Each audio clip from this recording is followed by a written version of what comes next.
After a promising job interview, you typically expect an invite to meet again, but when you don't hear back at all, it may mean that you have been ghosted by the company. Been there, done that. Joining us is money and business expert and author of Good Money Revolution, Derek Kinney. Derek, thanks so much for being with us again this afternoon to talk about ghosting.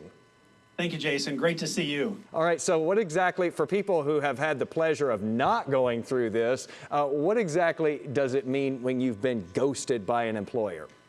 Well, it used to be it was just a bad relationship. Maybe that date didn't go well and you don't hear back again. But when it comes to an employer-employee relationship, it's pretty new. So imagine the great feeling you have. If that interview was great, you connected with the person, you know they're going to offer you a second interview, but then it's crickets, Jason. You hear nothing, and as time goes by, worry creeps in, you wonder what happened, and now you just don't know what to do. So the bottom line is ghosting can cause people to panic when they thought things went really, really well, and then when they hear nothing, they really second guess and worry, perhaps this didn't go as well as I thought. Yeah, my thing is, just tell me. If you don't want me, just tell me so I can stop wondering about it. So what is the first step that you recommend, Derek, if you haven't heard from the company after you're done with the interview? Well, one thing to keep in mind is we're all humans. And so just because the job interview went well, you're probably not the #1 priority in that hiring person's life. They've got kids, they've got a vacation, they've got other job responsibilities. So your email might have gotten overlooked, or they might be on leave, they might have taken a couple days off. So give them typically between about 10 days and 2 weeks. Now, if a recruiter gave you the job lead, talk to the recruiter and say, hey, give me a sense of what the timeline of hiring is. But if you just simply submitted a resume, wait about 2 weeks and then begin kind of a proactive strategy to follow up and find out possibly what's happening, but to confirm that you really want that job. Okay, good advice there. So let's talk about this. While a person is waiting to hear back, Derek, about possibly coming in for that second interview, what do you suggest they do? Because it's really hard to just sit back and twiddle your thumbs and be patient.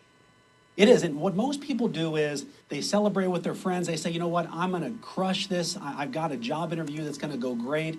And they start to celebrate a little bit early, and then they prematurely stop the job search. What I suggest people do is, if you've just had a great first interview, you really crushed it, now what you want to do is really streamline. I'm only going to submit resumes now to really the perfect jobs for me, no longer the shotgun approach, and keep doing the resumes, keep the job search going as hard as it is, because if the job doesn't come through, at least you haven't stopped momentum and you have to restart it again, which can be even harder and even emotionally draining as well. And can I add to that, as somebody who's been through this sort of thing, don't set expectations. Don't tell everybody that it went great, you think you've got it in the bag, blah, blah, blah. It's really hard to walk that back, and it makes you feel even worse when people keep asking about it too.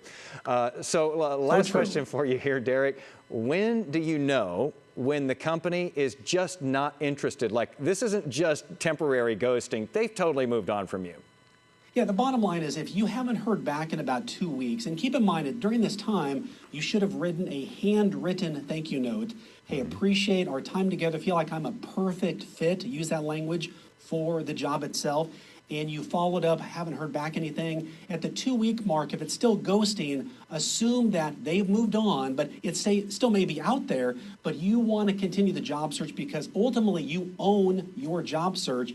No one is going to own that search for you. So you want to make sure that you're in control of it and control what you can control. Ultimately, that's the key. And then you just say, you know what, that was their loss, and you move on. That's right. And I'm a great candidate, and they could have had me, but they didn't get me, and I'm going to get the job that is meant for me.